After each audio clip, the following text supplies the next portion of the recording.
frumos în această seară minunată, împreună. Și bineînțeles vă dorim tuturor și poftă bună. Prima melodie specială pentru sărbătorița noastră, pentru Maria, din partea părinților.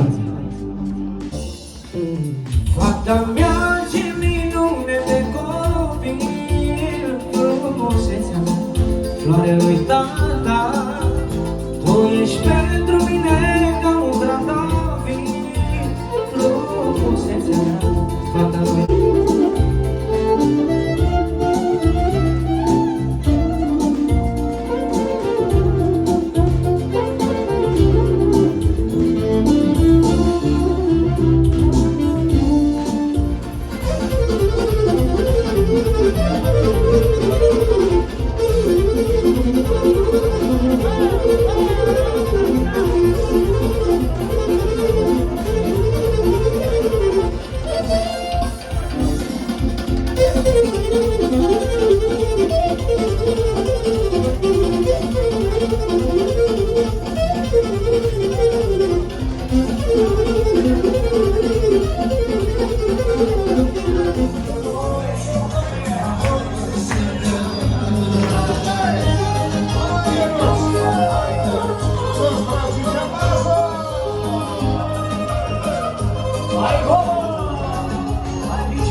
Maria să trăiască la mulți ani.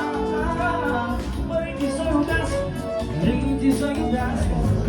17, 18, 18.